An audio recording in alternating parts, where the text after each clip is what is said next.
been a super fun and indulgent summer, but it's time to bring it back to some healthy eating. This week, I'm focusing on colorful, nutritious, veggie-packed, lean protein heavy meals that will make me feel good after eating them. Today, we are having oven-baked crispy fish bowls with rice and a whole bunch of veggies. I hope you'll stick with me.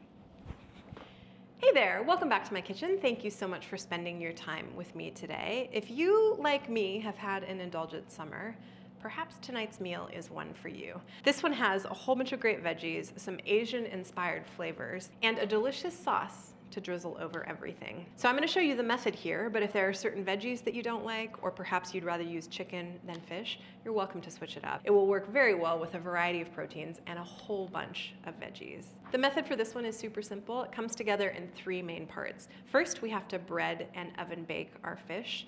Second, we have to put together all of our toppings and veggies, including making a really quick cabbage slaw. And third, we're just gonna build a sauce to drizzle over the whole thing when we put it together. No real special tools or equipment. You can probably cobble this one together from whatever you have in your kitchen. I am using a frying rack that came with my oven and a large cookie sheet. You do want some sort of a rack to put over the top of a cookie sheet so that when we bake our fish in the oven, there's airflow all around it so it can get really crispy on both the top and the bottom. Other than that, the only thing left is to get started. So let's get going. I'm gonna start with a cabbage slaw.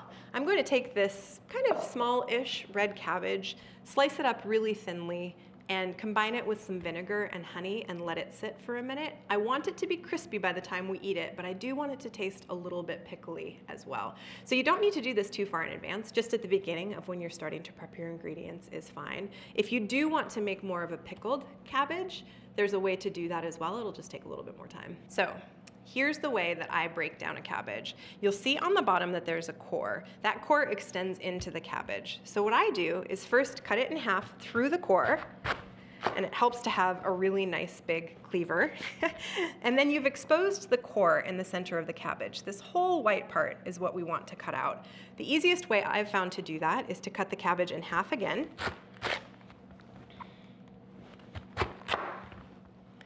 Put it up on its side, and then at an angle, slice out the core. That goes in our garbage bowl for the compost, and the cabbage then gets shredded. So I'm just gonna cut as thin slices as is possible and deposit that cabbage right into a bowl. Same thing on these next 3/4. Then we just slice down again, processing through this whole cabbage.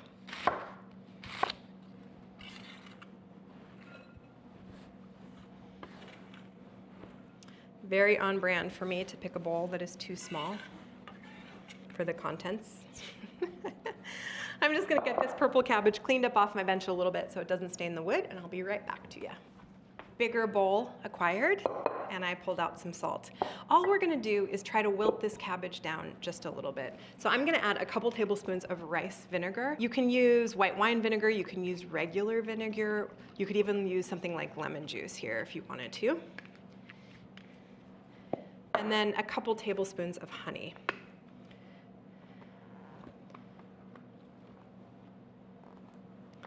So that's about 3 tablespoons of honey, and then I'm gonna add a big pinch of salt. And then using clean hands, I'm just gonna get in and stir this together. So if there's extra vinegar in the bottom of your bowl, don't worry about it. All we're trying to do is get enough vinegar in this bowl to coat this cabbage, and we're not necessarily gonna use the vinegar in the bottom of the bowl. We'll likely just lift the cabbage out and put it on the top of our finished crispy fish bowls. Making sure there's a little bit of sweetness and a little bit of acid on every piece of cabbage. The salt also will help it break down. It looks really well combined. So I'm just gonna push this off to the side and get going on breading our fish. Important to note, my oven is preheated to 475, screaming hot. We want to cook this fish relatively quickly and make sure that it gets nice and crispy in the oven. I have on my bench about 1.5 pounds of wild-caught ling cod, but you can use any white fish that you want here. And to ensure that this doesn't slide around, I have a kitchen towel that I've been using to dry dishes. So I'm just going to put that slightly damp kitchen towel underneath the cutting board. and arrange the cutting board on top. That will help my cutting board to stay in place as I'm using it. So I've taken the skin off of most of my fish, but I'm gonna show you an easy way to get the skin off the rest. It really helps to have a super sharp knife. But what I like to do is flip the fish over skin side down and then gently pull with one hand and run my knife with the other just as close to the fish as I can get. The goal is not to massacre it, but this is a pretty thin piece of fish that I'm using there. So there we go. So I just took a couple minutes to take the skin off this fish, and I'm running into what I think are called pin bones. So there are these bones in the fish that are quite big and quite obvious that run through these fillets. So I'm gonna take the time to pull some of those pin bones out, do as much of them as I can. These are pliers that are definitely for a different job, but they'll work just fine. All you have to do is put a plier on the bone and pull it back against your hand, and you have these really big bones that should come out of the fish. You don't want those in your final crispy fish. If you grab any of the flesh of the fish with the bone, you'll end up with something like this, which basically is I just pulled some of the fish out with the bone, which you don't want to do. So those fillets otherwise look beautiful. No more bones in that one. I'm going to do the same thing on this side. You can definitely have this work done for you at your fish counter, or you can choose a different cut of fish. You can even use one of the fillets that's frozen for this. It doesn't work as well, they get a little bit mushy, but. So, my hands are clean. Before I get them fishy again, I'm going to make the sauce that we're going to use to bind the panko breadcrumbs, which are here, to our fish. So I'm gonna use just a little bit of mayonnaise, a couple tablespoons,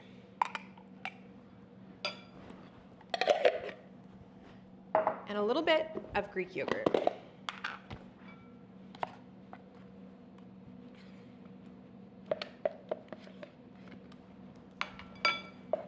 I'm gonna add some salt and pepper.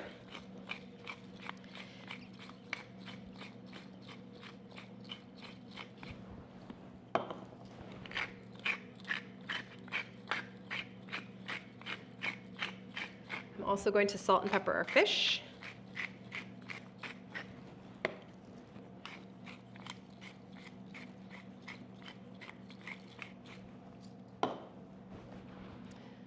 And then to thin out the sauce, I'm going to use a lime. So just squeeze some lime juice into that sauce. So this sauce is really just a binder.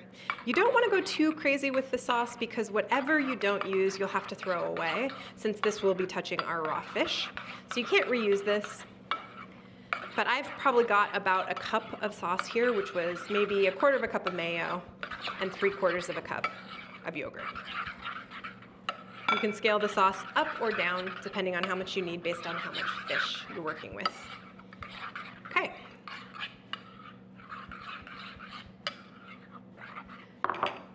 In this container, I have about 1.5 cups of panko. You may need a little bit more than this. This is all of the panko I have, so we're gonna bread until we can bread no longer. So now it's time to cut our fish. I'm looking for like maybe a 2-inch chunk, probably something about like that. And I'm gonna try to make them all similar sizes so that they cook in a similar amount of time. This little bit is gonna get really roasty toasty because it's very thin, but that's okay. Now to bread our fish. All I'm gonna do is, using both my hands, people are very particular about how to bread things. A lot of people say have a wet hand and a dry hand. I don't have time for that. So I'm gonna put a couple of pieces of the fish into the yogurt and then directly into the panko. And then onto our rack.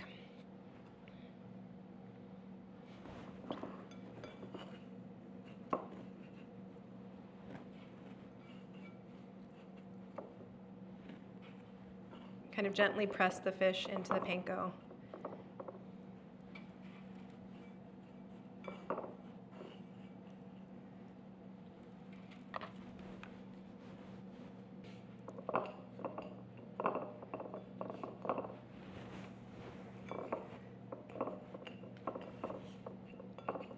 And I am officially out.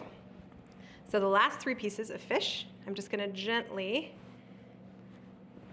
Run in our yogurt mayo mixture and toss them on the cookie sheet as well. No need to waste those pieces of fish. Okay, I'm gonna get my hands washed and then I'm gonna pop these in the oven. And there we go. Our fish is ready for the oven. So these are going in a 475-degree oven, and they'll probably take like 10 to 12 minutes maximum, but I will let you know when they're done. While our fish is in the oven getting nice and crispy, I'm gonna make the sauce that will drizzle over the top of these bowls. In my bowl, I have a couple tablespoons of mayo and about a 1/4 cup of yogurt. I'm gonna add to it a 1/2 of a lime, reserving this for the top of the bowls, a couple tablespoons of coconut aminos,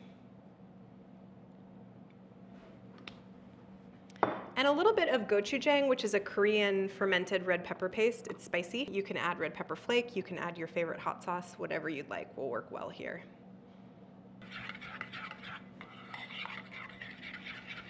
The coconut aminos are a little bit salty already, so I'm not going to salt and pepper until I taste this.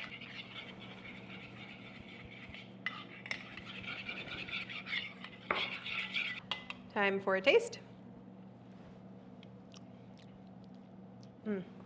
Needs more salt and pepper, and I think a little bit more coconut aminos.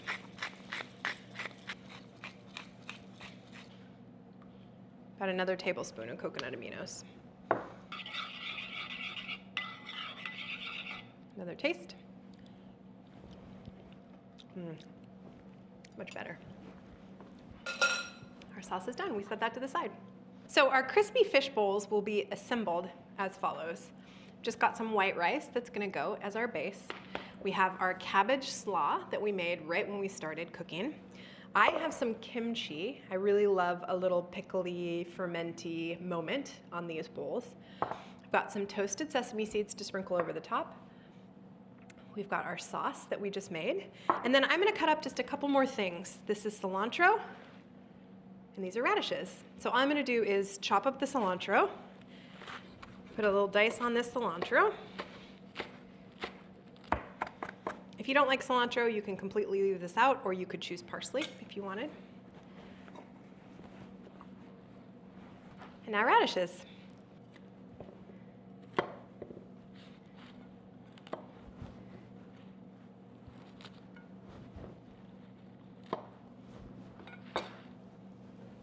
So to cut up a radish, I've just separated them from their tops. I cut the top and the bottom bit off, discard that. Then I create a stable base for myself by cutting a little piece off the side, flip it over onto its stable base, and thinly chop. When I get to the point where it's no longer stable, I flip it on its other side and chop it up that way. It's been about 14 minutes and our fish is all done.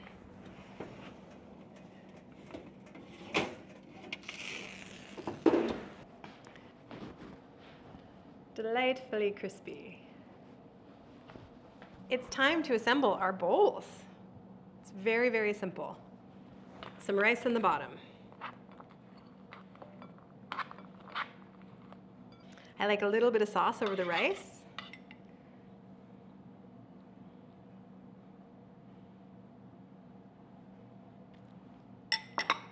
Some slaw.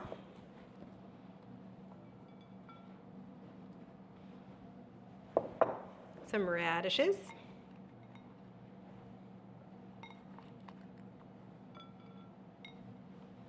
A little bit of cilantro. Some kimchi, which is totally optional. You should at least try kimchi once in your life. It's fermented cabbage and it's delicious. 3 pieces of fish. Over the top go some sesame seeds and a squeeze of lime. Last but not least, a little drizzle of our sauce over the fish.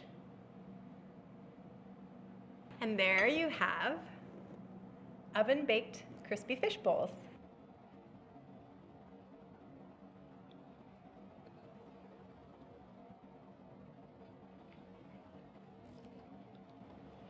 Okay, I think what's on everyone's mind, and really that's me, is our fish crispy? Let's give it a taste.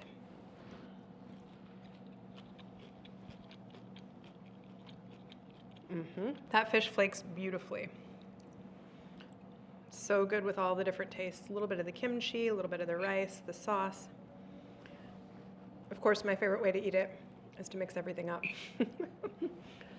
This one really feels kind of decadent with that really crispy, crunchy fish. But the reality is this is such a healthful meal with a lot of veggies, some really good fat, and a lot of protein from that fish. And the fish isn't super fishy, if you know what I mean. If you have someone in your household that doesn't like fish, this might be something to try. It's one step above those fish fingers of my childhood, which still to this day are delicious to me.